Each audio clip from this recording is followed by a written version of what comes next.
recording this on a Monday. I just got back from out of 3 different cities over the last 3 days, and I'll be in Florida in just a few hours from now. And it's been a wild, wild week. It's been a wild 2 weeks. And all I want to do is play video games with my co-host, Father Anthony Serapa, and he continues to refuse because of, like, the flu or something. Father Anthony, what is going on with our lives, man? This is terrible. It's been terrible. I've been super busy, and then last week, my body just revolted against me and shut down with the flu, and it was miserable.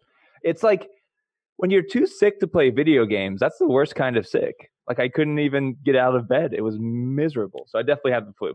I've been that sick before, where it's like, what am I gonna do? Just watch Netflix on my phone? Like, is that what I've become? But you know, you're a kind of guy that stays pretty busy, and your brother and I, behind your back, agree that it was the Lord that struck you with the flu because you were too busy and overworked, and this was the only way you were going to get any rest. What say you to me, the Lord, and also Jesus? Yes, I just called your brother the Lord. I feel like here, so I see the point, but I feel like our all-powerful Lord, if he wanted to give me a break, he could have like figured out a cooler way to do it. Like, couldn't he have said, like, oh, by the way, we're getting a missionary priest who's going to take all your masses for a week. And you know what? Wouldn't that be better than, like, me being so, like, sick and in pain that I couldn't sleep? I feel like there's better ways to do that. I agree with you. Yeah. I agree with you that that's the God that I've been taught to believe in. But at the same time, the reality is that's usually my experience with the Lord. Okay. Yeah. So to be honest, like, so it was the night before I got sick. I was in my holy hour, and I was like, God, I'm so tired. I'm so worn out. I just need you to carry me. I can't do this for another week. And then I wake up the next morning, and I'm in terrible pain and sick. And I was like, oh, okay, this is how we're gonna play this, Lord. Fine. So I did think the same thing that you and my brother thought. Yeah. So essentially, God, here's where I'm at. And I need you to push back on me because I don't want to get canceled. But here's my current feeling. Yeah. My current feeling when it comes to prayer is that God hears me, but he doesn't care. Because I know he heard your prayer. He's like, God, I want you to carry me. And he's like, no, your bed's going to do that for you. I just hit my chair and sunk down like 6 inches. This is perfect timing for what just happened. If you were watching this on YouTube, you just saw it happen, and I now just look like a floating head on the video. But I'm going to keep going because that's where I'm at right now. I can't stop. Life isn't going to stop, and I keep asking God to slow things down and to help me out, and things keep getting more difficult, and I'm not sure what to do about it, and you're in Persona Christi, so I'm kind of mad at you too. That's fair. Yeah, no, so I think it's like God definitely hears you. I'm glad you agree with that. He definitely cares, but sometimes his answers are just like, no. Or his answer is just like, no, you're just going to have to suffer some more. Yes. And that's like, it's not like he doesn't care, but like sometimes God will never like give you more than you can handle. And I don't know if I believe that. What's the thing? Like grace will sustain you or. Yeah, whole script. What is that whole scriptural thing? My grace is sufficient for you because power is made perfect in weakness. You know, something that God made up that you should probably know. No. So that's the scripture one, but there's like a more common one that says something along the lines of like, you know, wherever, like, God will never give you more than you can handle. That's a lie. I almost said something else. God gives you more than you can handle all the time. That's the point. To realize that you can't handle stuff and that it's only grace that brings you through stuff.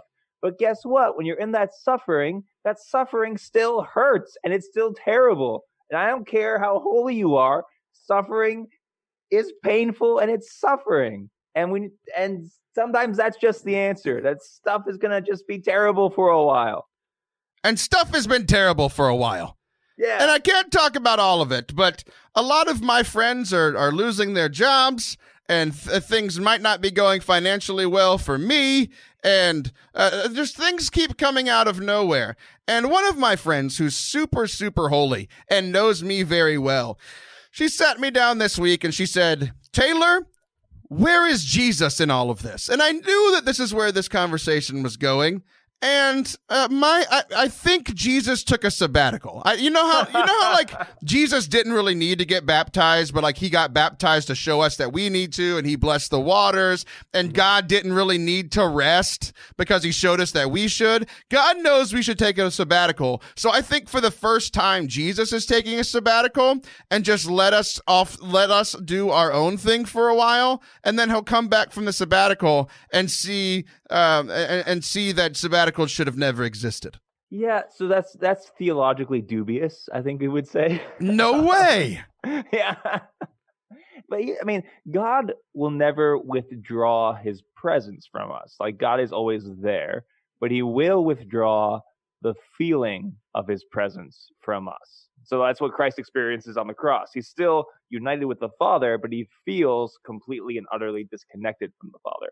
I think the reason why you and I and everyone struggles with this so much is that even though we as Christians, this shouldn't be surprising to us. Like suffering, pain, things going bad for months and years, like that shouldn't be surprising to us because we're supposed to live out the crucified Christ in our bodies. And if you look at what Paul goes through, like it's just bad day after bad day for Paul and the early Christians and the martyrs. And then when it happens to us, we're all like, oh, I can't believe this. Well, yeah, this is exactly what we're talking about. And maybe it's because we read too many books or hear too many stories about how somebody was like smiling during their suffering. I don't think that's helpful. I think. Well, those of you watching on the video can see I'm not smiling. Yeah, no. And it's just like sometimes stuff is really bad. And it's a good reminder at the very least that, hey, guess what? This world isn't our home.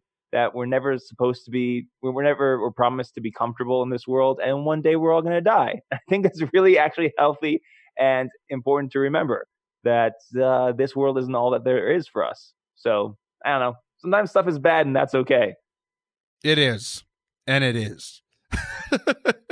So this friend of mine who's super holy that made me feel feelings, because my tendency is whenever things go really bad and things like a bombshell hit my life this week that like it's not good, and my natural inclination is just to do anything I can to not think about it, to not pray about it, to not address it, because I just need to get through. So I can't tell you how hard I've worked this week. This has been the most productive I've ever been. I've made so many people happy because I've done all of the emails and I've done all the talks. And I traveled to Fort Worth and I spoke at the biggest event I've ever spoken at. And then I spoke at another event in Austin, and I'm going to be in Florida tonight and tomorrow. And then I'll fly back, and I have 2 track meets on Thursday and on Friday. And I'm just going to keep pushing myself into this work because the few times that I slow down and someone asks me, where's Jesus? And I'm like, I don't know. And this hurts. And then I try to avoid it again. And then I sit down with somebody last night over pizza and it hurts. And then, but here's the comedic relief. Are you ready for the comedic relief? Okay, sure. Because that's usually what this show is, but not today. You know, the whole, what would Jesus do? WWJD bracelets, right? Yeah. Okay. I found a new one. It says, what we say, WWJD, probably more accurate, JWPNHGHITSITFP. And that stands for, Jesus would probably not have gotten himself into this situation in the first place. And that's how I feel. Because it's like, what would Jesus do in this situation? I don't know. He wouldn't have made all the mistakes that led to the situation I currently find myself in. Yeah, that's an interesting perspective there. But I will say this about avoiding that everything is terrible. I had been doing that for a good month, and for the last week, I was like gave up and have just been spending every one of my holy hours just talking to Jesus about how much I hate everything and how terrible everything is. And it's been some of the best prayer in a long time. It's like I spent the entire holy hour just complaining and not making excuses, but just saying how everything's terrible and not trying to sound holy in my prayer. At the end of each hour, I'm like, I feel a little bit better. I think I can make it through this day. So sometimes you got to dive right into how terrible everything is and not ignore it. So I tried. Yeah. I opened up my feelings. Oh, look at you. And I tried to talk to God. And do you know what feeling So if you bottle up all your feelings for a while, you picture it like a box, and it's like in one of those videos where the box is shaking because it's about to unload, right? And then you just creak open the top just a little bit. You know what just spilled out everywhere? Anger. Yes. So here's where I'm at spiritually. I have opened back up to the box to my relationship with God, and all the anger is pouring out. And it's all the anger about Jesus wouldn't have gotten himself in this situation. So why did all these other people put me in this situation? And where's Jesus? I need him to come back from his sabbatical and help me. And here's the thing. As bad as this week has been, there have been so many good things that have happened through it. I did an event on Saturday, and I did the whole speaky thing for Jesus. Yeah. And I think it went better than it ever had. Mm-hmm. So this whole Paul, my power is made perfect in weakness. Apparently, what God wants from me is for my life to be filled with so much weakness that I am just ready to unleash his power upon all of the junior high kids of the Diocese of Fort Worth. Because that's essentially what happened. And I'm dying inside.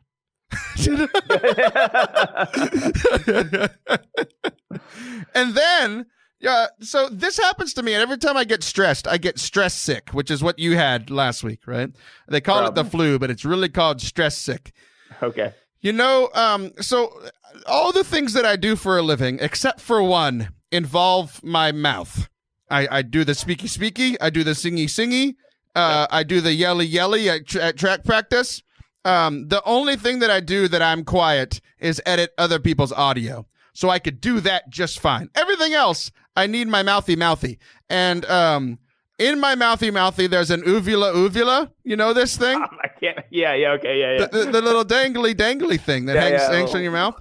Usually that sits, maybe a good 3.5 centimeters off your tongue. I don't know what a centimeter is. That could be a complete lie. But it doesn't sit on your tongue.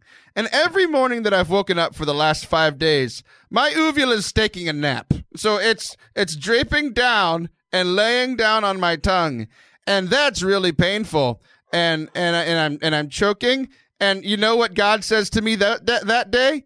What does he say? He says, "Hey, go talk for 3.5 hours and maybe do some singing." Yeah, man. I don't know. I don't got any answers for you. I hope you feel better. I hope things go. I don't know. I like that you tried. I feel like what happened is you tried too early. You gave a bunch of answers that everyone listening to the show probably heard, but I wasn't done ranting yet, so I didn't hear any of your holy answers. That was bad pastoral counseling on my part. It really was. Bad form. See, again, my struggles are just helping you grow pastorally, but what has it done for me? Absolutely nothing. What's up, spiritual life? What else do you want to talk about? I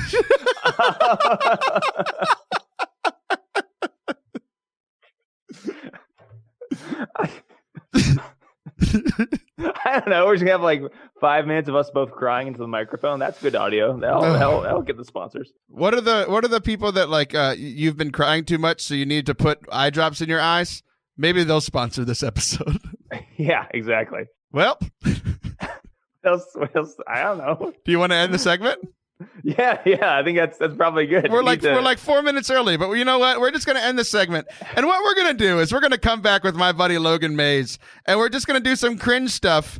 And I think now I've gotten everything off of my chest, and we'll come back for the third segment, and we'll do something really happy. How does that sound? Are you okay with that, Father Anthony? I'd like that. It's called Masking the Pain, and that's what we're going to do today on Forte Catholic. I'm Taylor Schroll. That's Father Anthony.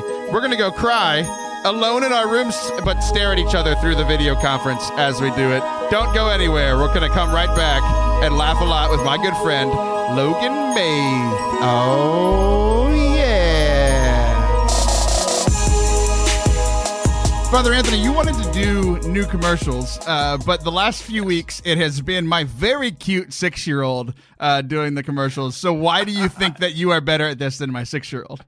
Now that you say that, I don't, because I think the commercials with your 6-year-old are maybe the best audio content you've ever produced. I'm very hesitant. I think so too, but I think at the same time, it's like we do need to keep it updated because then people what I really don't want, because I know people fast forward through commercials whenever they're the same after a while, and the thought of somebody fast forwarding through my son, I can't do it. I can't. Devastating. I can't. So we just made a new commercial. It's for sacrilegious socks and the coolest Catholic socks in the world. And go to fortecatholic.com/socks so I can love my very cute son more and more. Well, that's it. That's what we did.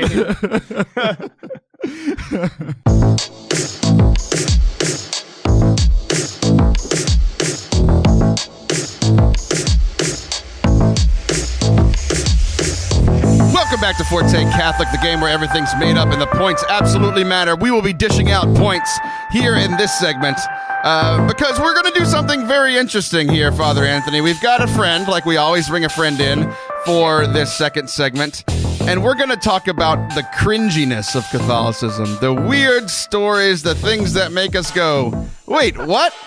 This is what I'm a part of? What? And so here we are, 3 very white men who are all practicing Catholics and have been doing this thing for quite some time. But there's been some times that have made us wonder. Sometimes that have been like, wait, really? This is what I'm saying that I'm a part of. This is what I'm proud. When I say I'm proud to be Catholic, it also includes these moments. So we've got my good friend, my Pokemon friend, my whiskey friend, Logan Mayes on the show. Logan, what's up, buddy? How you doing, Taylor? Thank you for having me today. It's a great pleasure to be a part of this awesome podcast. Well, I did pay you to lie. That's fantastic. I'm glad that is this your first time on like Catholic radio podcast land? Yes, I tried to get on with Bartlett, but he keeps shutting me down every time. So, well, we don't like that guy. He's strange. No, he is. But he's been on the show before, and the first time he was really boring, and the second time he just like was himself. So I'm just going to invite you just to be yourself, and because you and I met through playing Pokemon Go. That is how our friendship began, as all good friendships do. And now we are best friends on Pokemon Go because we play so much. We are best friends, and we became that so very quickly. You know who my worst friend on Pokemon Go is? The person who I've been friends with the longest that sends me absolutely 0 gifts? Jonathan Blevins. He's such a bad friend. The only time he sends me a gift is the once a month he comes on this dumb show, and I'm like, hey, send me a gift in between segments, and he does. So nice. That's how that goes. You might just need to cut him out and just say, you know what, I need to find better, and friends who are going to send me gifts on the daily. I do. Father Anthony has only sent me 3 less gifts than John, and he's never owned the app. So, you've listened to the show before, and you're very kind, and you'll text me, and you'll be like, hey, remember when you said this thing? And I'm like, no, I don't. And you were like, it was on a show a couple weeks ago. And I'm like, well, someone should really edit these things because I don't remember saying that. But you had this idea of like, people should come on and share like cringe stories. And you're like, I've been in youth ministry somehow for longer than the average 2 years. How long have you been doing this whole youth ministry thing? Better part of 20 years now. So, yeah. Are you any good? Are you any good? I mean, they keep paying me, so I guess I'm okay. So, but the Catholic Church, we pay a lot of people. Doesn't mean you're any good. That's true. My salary would reflect that. So, and when it comes to salaries for youth ministers, if you compared it to any other job that you'd been in for 20 years, you're still below the entry level. Yes, exactly. That's very true. But for some reason, you've stuck around, which just baffles me. It just baffles me that they still let boomers be youth ministers. But oh man! But you've got. Yeah, I had a teen call me a boomer the other day, and I was like, dude, that doesn't even apply to me. Like, check your references. So there's going to be a time, and the time, as Jesus was once said, the time is coming and is now here that the millennials will be seen as boomers to those who are your current youth. But you've got some stories that you just want to like ruin some people's careers with today. Yes, I do. Fortunately, the people I'm going to talk about have all retired since I've been in ministry for so long. So I think we're okay. I think the seal can be broken. The statute of limitations is over, so we can move forward these stories. So we're doing most cringy stories within the church. We've got Logan Mayes, who's been doing youth ministry. We've got Father Anthony, who continues to tell us that he's a priest, and I'm sure he has some stories as well. We all know that I have them. So Logan, why don't you get us started in our cringe-worthiness roulette? When I first started in youth ministry back in 2003, I took a job in Ohio. And this was right around the time when the ethics and integrity ministry came out. And so everybody was being super cautious. So that's for those of you who are for the unaffiliated, that's like the safe environment programs that came out to make sure that everybody had to go to training except for the priests that made us go. But everybody had to go to this training that was essentially like, here's what somebody who is terrifying looks like. Don't be like this person. Exactly. And so the church I went to had a K through 8th grade school affiliated with it. And so everybody that came into the school had to have their fingerprints done. So I went down to the department and get that done. So the principal at the time was very, very demanding and very, my way or the highway type of person. And so I got along with her great. No, I never got along with this person. And I got my fingerprints done and turned him into the secretary there at the school. Just left it at that. And I get a phone call like a few days later asking me to come in and have a meeting with the pastor, the principal, and the business administrator, asking me, and the principal basically asked me, where are your fingerprints? And I said, well, I turned him into the secretary. And the secretary did not, tell her that I'd given her the fingerprints. And so it became this huge ordeal out of nothing. And it got so bad, like, she didn't want me in the school for like 2 months as a probationary period, I guess, to teach me a lesson.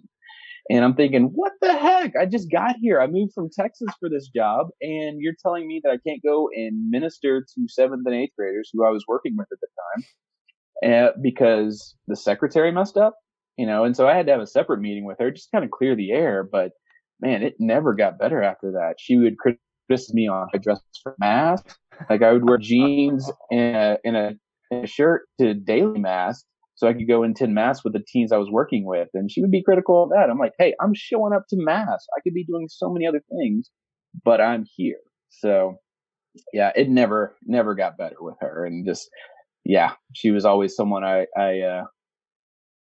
made fun of to my friends about just because of some of the stories that she would share or try and pull on me. And so we never worked well. So speaking of safe environment stuff, this did not happen to me, but it happened to the class of seminarians right beneath me. So we had to go through all the training, and part of this training is you have to watch this video that makes you feel terrible about life and humanity, because in the video you're being trained how to recognize a predator, and the predators are on the video. They're being interviewed and they talk about how they do things, right? And it's like really tough to watch. It was just a miserable experience. But the class right behind me, when they went to their training, they couldn't get the video to work. Get the video to work, but you know what they did have? They had the script of the video. Oh, no. No. The members of the class had to read the script of the video out loud.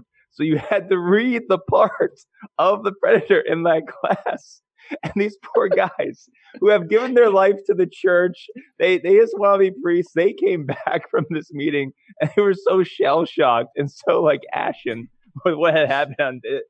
Probably the worst safe environment training anyone's ever gone through, because they had to actually say the words out loud. Okay, so you say this, Father Anthony, so I have to get your opinion on something, because these are seminarians who I'm assuming most of them became priests, okay? And then it's just a fair assumption, I think. Sure. But then you priests do this thing to us lay people every Easter season, where You get to say the lines of Jesus. You get to be Jesus. You get to be the good guy in the story. So we're reading this gospel, and we read, I think, the entire Gospel of John. And we all have to stand up this whole time. And how this works is there's one lector on one side, and they're like the narrator. Are you arguing with the narrator? That's a George of the Jungle reference for all the kids listening. And then on the other side, there's another person who does the voices of literally everyone else but Jesus. So there's narrator, voice of everyone but Jesus, and then the priest gets to be Jesus. And then there's the congregation, and that is written in bold. And you know what our lines are, Father Anthony? Crucify him! Crucify him. We have no king but Caesar! So now I'm glad those seminarians had to go through that experience, because that's how every time I go to like Good Friday, I know it's not Mass, the Good Friday service, I feel like a piece of poop, because I'm like, I'm here in the crowd like, hey, you should crucify that guy. And it makes me feel very bad about myself. Good. I'm glad it does. I think that's part of the point. Because every time you sin, and priests, we all know, don't sin. That's why we don't read that line. The lay people do all the sinning in the church, obviously, so they have to read that line. I don't see the problem. I don't understand why you're complaining. Yes, Father Anthony, that halo background that you have over your head looks really good, by the way. Yeah. Thank you. Yeah, it's. I'll take it out in post. I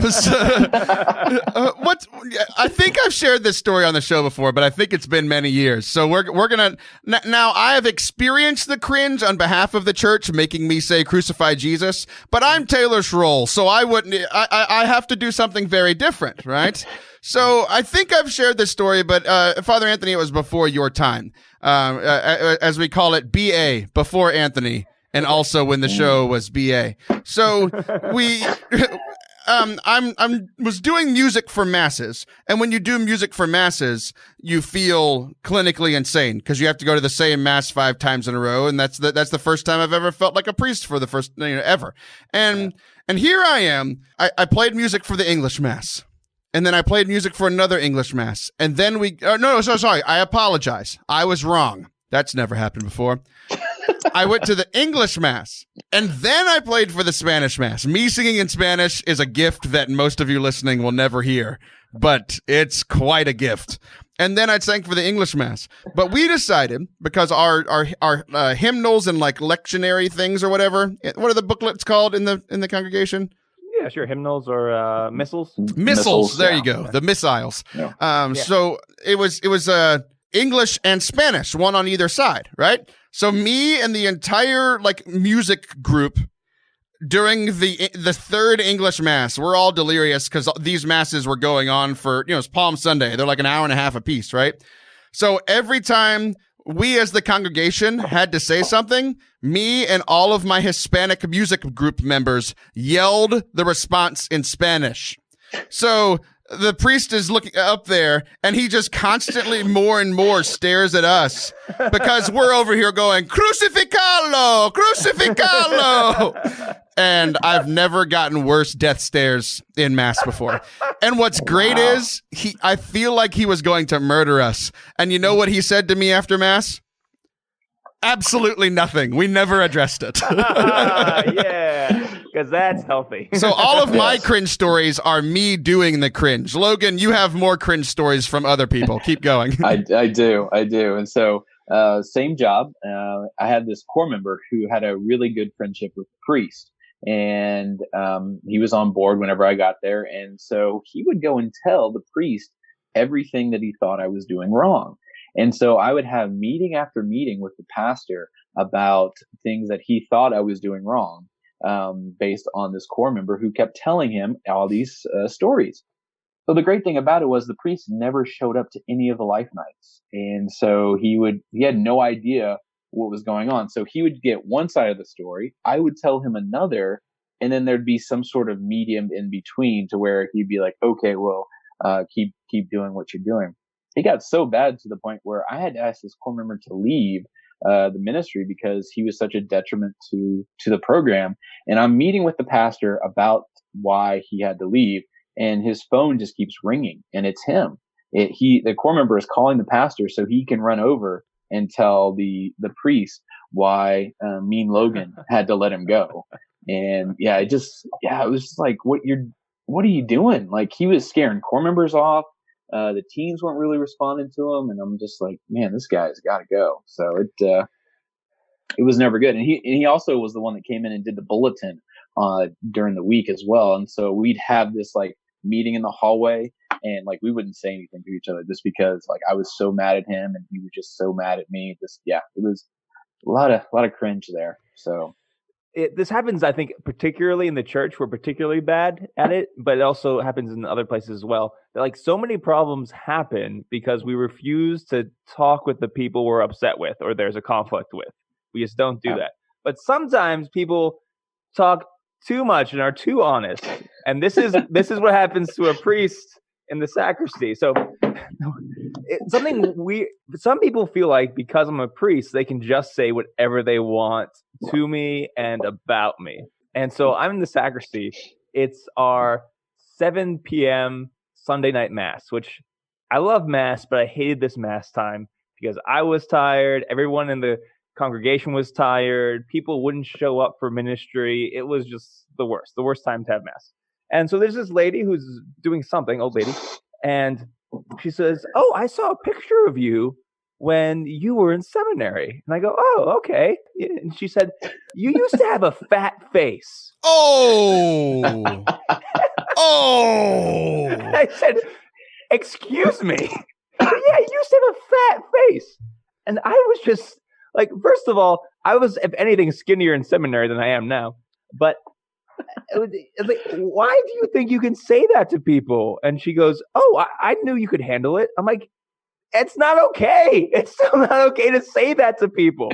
And she got really mad at me for telling her you shouldn't tell people you have a fat face. And it was just, I was angry the entire mass. I could barely even say mass. You're a terrible person. Have you? So I've shared the story on the show before, and we don't have time to go into it. But one time I was sitting in the congregation, and the homily was definitely about me. I'm not even kidding. No. Not like, oh, that homily hit me. It was about me, and it was about a strife that I had with that priest, and he talked about how we needed to get through it as a group. But it was about me, and like 3 people knew it, and they're all looking at me the whole time. So, Father Anthony, have you ever said a homily, not necessarily about someone, but you had somebody in the congregation in mind? Not quite, but close. I've sometimes been telling a homily, and I see someone in the congregation, and all of a sudden I think, oh no, they're going to think this is about them. Because it definitely applies specifically to them, but it wasn't my intention at the time. You're so vain. You probably think this homily is about you, I was like, oh no, they're definitely going to think this is about them. But that's a big temptation. I'm not going to lie. But I really try not to do that on purpose. But sometimes I'm like, ooh, you probably think it's about you because it really fits for you. It's perfect. Well, that brings us to the end of our time. And Logan, I want to thank you for bringing all of this out in us. This is all because of you. And if anyone's mad, you can send hate mail to Logan's email. Or go follow on Instagram. How can the people follow you, old Logie? I'm on Instagram at STMLifeteenATX and also on Twitter as well. Same handle. So awesome. Find me on there. So awesome. Well, Logan, thanks so much. This was a ton of fun. And look at us. We've all been through all this drama and all of this cringiness, and yet we're still here. Guys, the cringiness ain't going away. It's Catholicism. It has people in it. We just got to keep fighting through it, and the best way to fight through it is to send it to me, and I'll talk about it on the radio. Logan, thanks again. Everybody else, we'll be right back for our final segment of the day. Don't go anywhere. Do you have beard balm on you? I wanted to make sure I remember the name of it if you ask me about it, because it's actually, I actually use it now, and it's really good. What is that you're using that's really good, Father Anthony? The beard balm. Oh, well. Catholic Balm Co. And the scent I have is the Little Way. It smells amazing. And I've used a bunch of beard balms before and oils. But like, seriously, after using this stuff, I'm not going back to any other kind. So I'm excited to try the other scents. But the Little Way scent, it's just delightful. So good. So if you would like to be just like Father Anthony Sharafa, go to fortecatholic.com/beard for 15% off your next order and pay for my children to eat Cheerios. fortecatholic.com/beard. We did it. That's amazing. So good.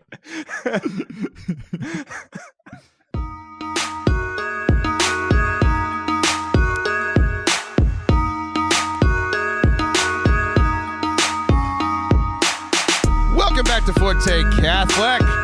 I'm Taylor Schroll. That guy over there is Father Anthony Sharapa. And Father Anthony, I've had something in my notes to talk specifically to you about for quite some time, and I haven't done it yet, and I don't know why. Okay. Do you remember the last time that we were in person together? We were in Phoenix, Arizona. We were. And we recorded a show together, which I just released the updated list of top 10 most downloaded episodes of Forte Catholic ever, and that episode creeped in very quickly. So good, cool. It was a fun episode. It was. I made you hear my confession, and you refused. It was good. Yeah, you did. It was good. But I learned something that weekend, and it was one of those things like that weekend you told me that I should be nicer to you or something. So I had to withhold my bullets. I couldn't throw all of them at you at once.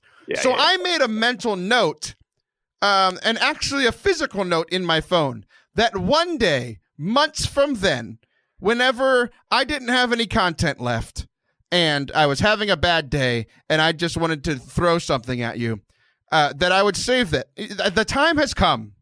The time has come. So I learned something about your other little podcast, that Clerically Speaking, that you do with that real priest from a fake country. Yes. Okay. And I learned that you two pray before every episode. Yeah.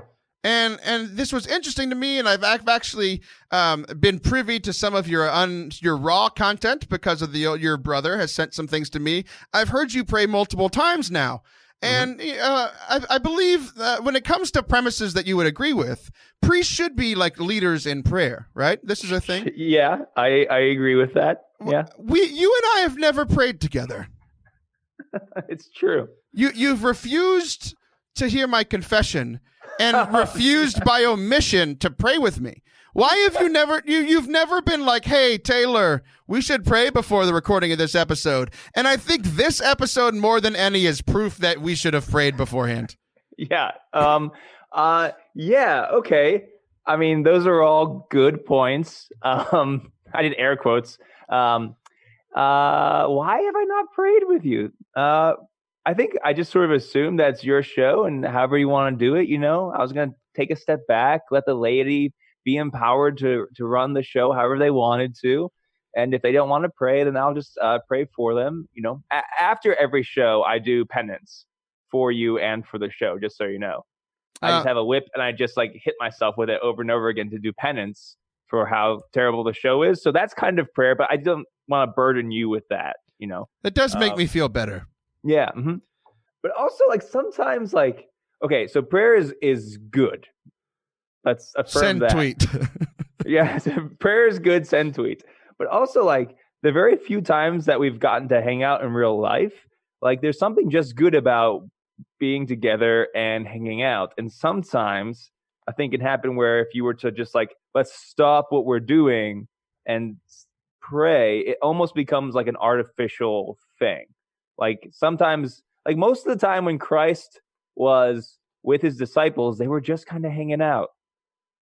For 3 years, they were just kind of hanging out and walking around and talking and being friends. And I think we need to remember that sometimes that kind of normal stuff, just because it's not formal prayer, doesn't mean it's not holy.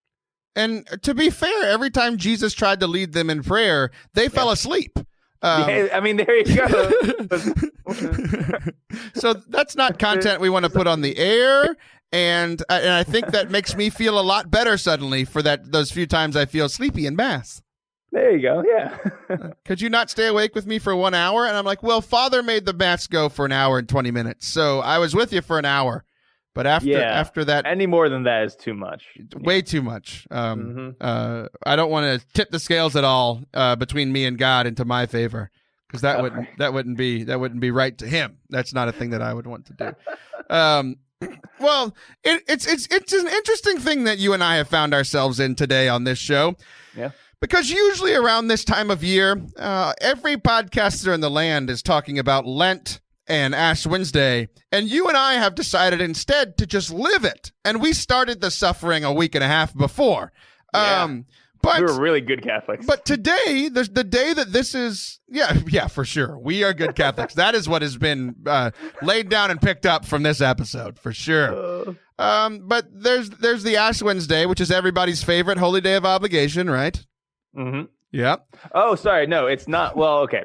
It's one of people's favorite days, but it is not a holy day of obligation.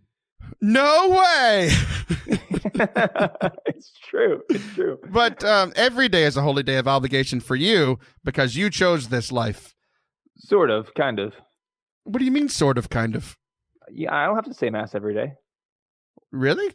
Yeah, really, I don't. I have to pray my breviary every day. I made a promise for that specifically. But you actually, a priest doesn't have to say mass every day. I've been a Catholic for a very long time. Obviously not a very good one. I legitimately thought you had to say mass every day.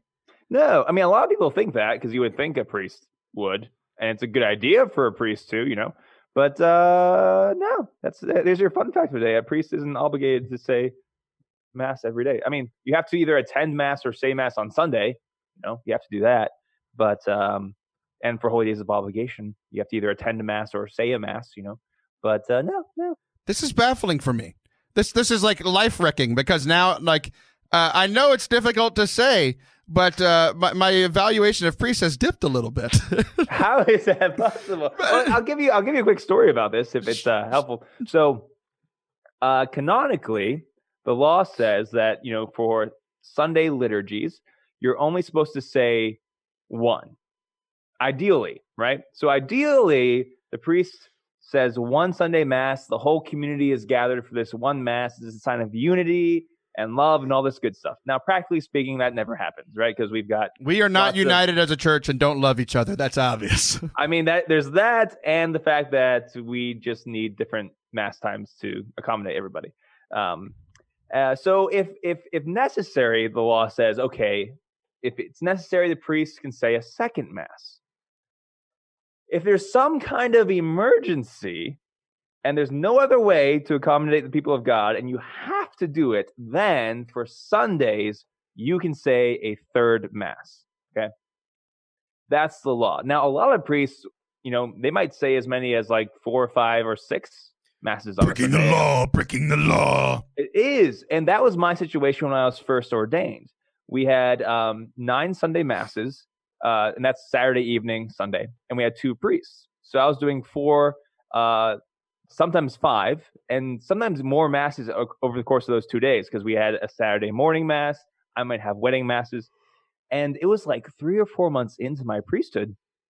And I had just said my Sunday evening mass, woke up the next day for Monday morning mass. And I thought to myself, and it was something that it just was, I thought of, I didn't mean to, but it was just, oh man, I have to say mass again. I just don't want to. And I was shocked. I would have never thought that I would ever think that. Because when you're, studying to be a priest, the one thing you really, really want to do is say mass. That's what you look forward to the most. But when you say mass over and over again, it becomes like a mechanical thing. It wears you down. Like if you're really giving your all in the prayer and the preaching, it is tiring. It is exhausting. So, that first year and a half, I wouldn't say mass on my days off because I was just exhausted with mass. I was just getting sick of it because it was so much and it stopped being what it's supposed to be. So there's a reason for that sort of thing. And there may be a reason why a priest doesn't say a mass on his day off or when he doesn't have mass. So there you go. So actually, I was joking at first, but I'm glad to hear this because I've asked a bunch of priests before. When I was a music director was the first time that this really set in for me, how many masses and how draining they are and how repetitious they are. People will complain oh, the mass is repetitious because they go once a week. And it's when I was the music director, I was at every mass that my priest was at. And so for a 2-year span, which you guys sign on for life, so I'm not trying to I understood how life was for a very short amount of time, right? Sure. But even it trained me to not pay attention in mass. Because I couldn't pay attention to every mass. What I chose every weekend to do was to pay attention during one. And then the rest of them I was working, right? And I kept asking priests, it's like, how do you guys do this? How are you able to pay attention through all of them? And all I heard was like this is a youth ministry phrase, the heart answer, but not the hard answer, right? The correct answer is to say, oh yeah, it was perfect every time. The Lord's given me a special grace. And it's just like I've lived this, and I know that I'm a decent person. I know I'm not great, but I know I'm not terrible. So if I've felt this, you have too. And you know, like, and so like to hear you say that it's helpful because like, okay, so not everybody's a music director or a priest, but we can still get into this repetition of prayer, the repetition of mass, the repetition of whatever, and can feel like I'm just going through the motions. My heart's not really in it. It's still good to do that, but at the same time, it is good to just find some time to rest and to hang out and to be a person. On the other hand, I'm gonna take a little turn here, and then we'll come back. If you had any superpower in the world, if you could have any superpower in the world, what would it be? Transportation, being able to go from one place to another in an instant. Okay, so where would you go first? I would use it for purely practical reasons. Like, I would go from parish to parish to say mass. If I want to go to McDonald's, I just, boom, I'm at McDonald's. Want to go to my brother's house, hang out, boom. I'm not actually interested in going a bunch of different places or different countries. I don't care. I drive so much all the time. And sometimes I just want to be where I need to be.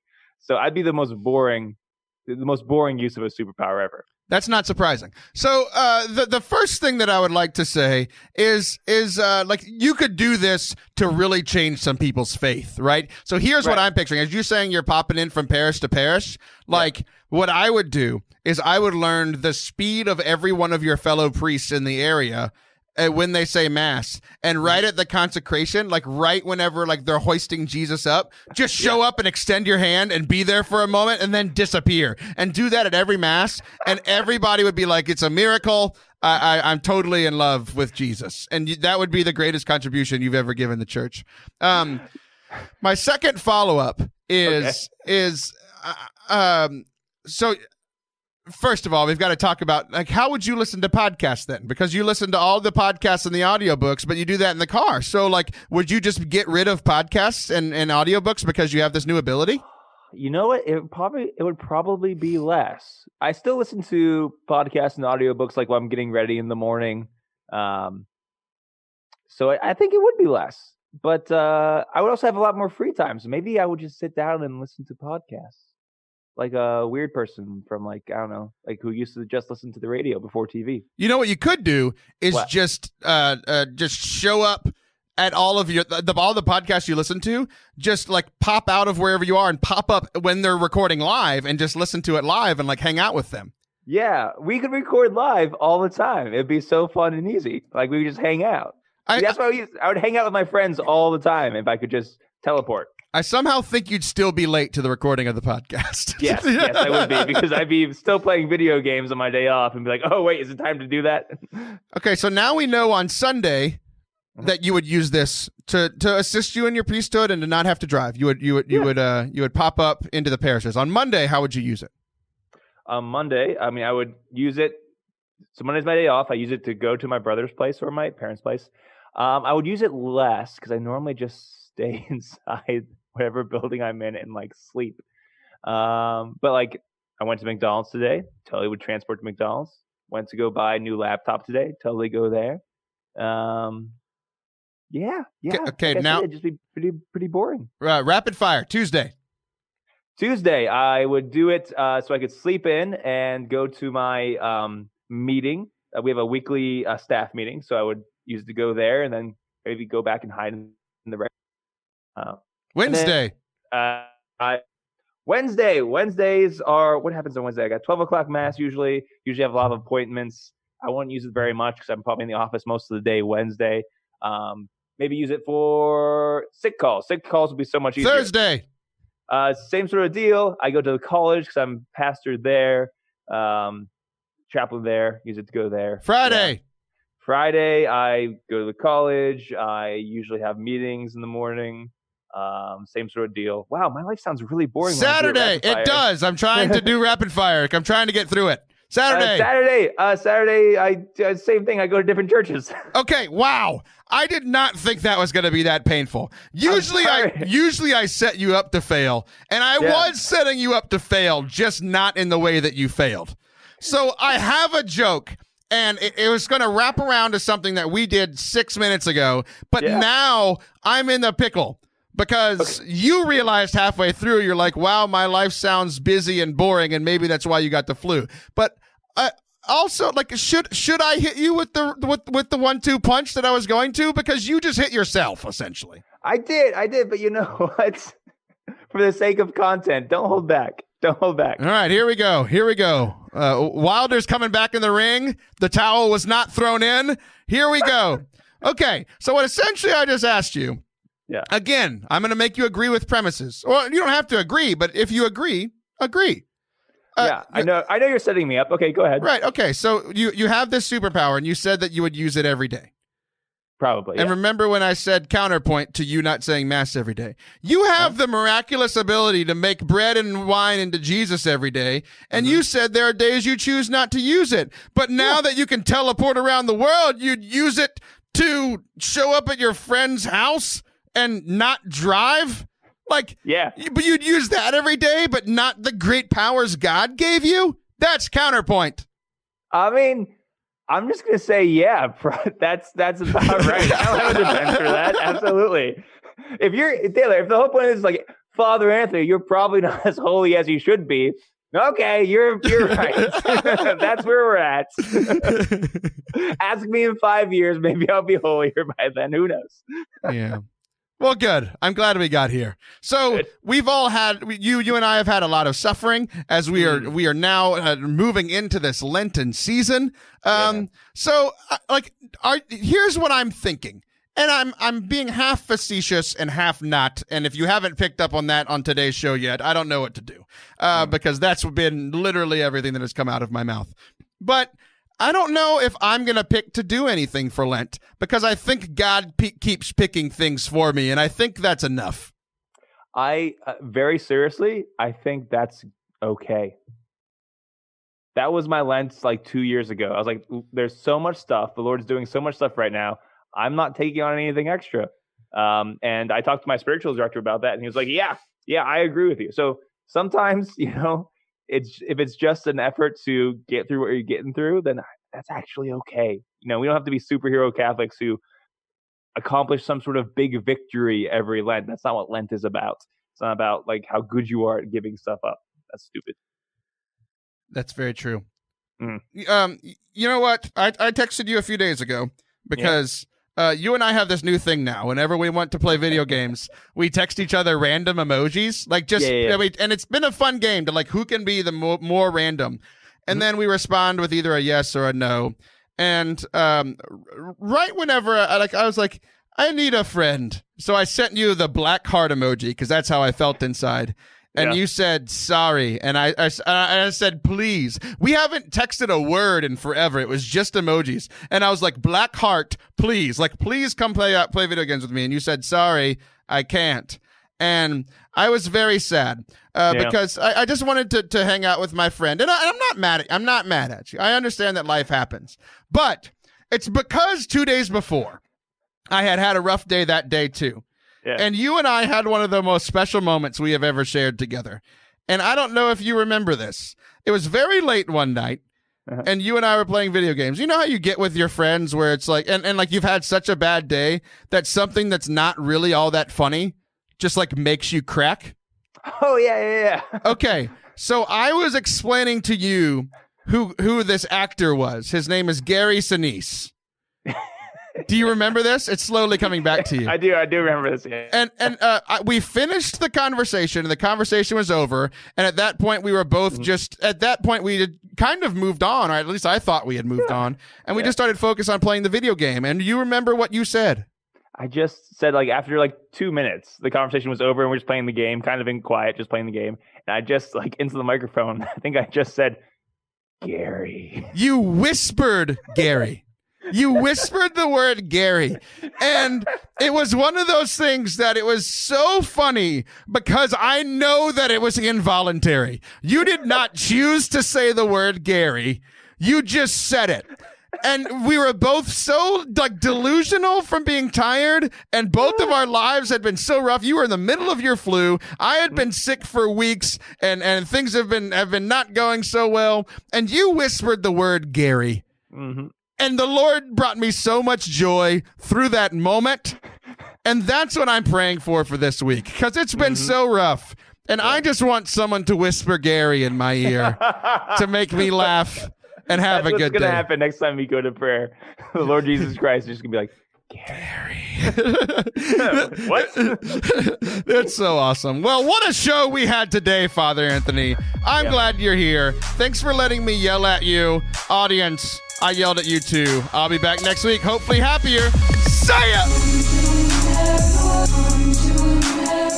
All right, well, you've replaced my son, Father Anthony, but he doesn't know what Patreon is, but you do, so make your pitch. Yeah, so patreon.com/Forte Catholic. He said, assuredly. It's where you help support the show. And the thing is, you get really cool audio bits of basically Taylor like all out fighting with most of his co-hosts and guests. Like, you don't even realize the content you're missing, but you get so much if you subscribe and donate to the Patreon account, Forte Catholic. There you Patreon. go. Yeah, because as most of you know, the show goes on to Catholic radio. There are many things about Taylor's role that can't go on Catholic radio. So go listen to the shit over on Patreon. Thanks a lot.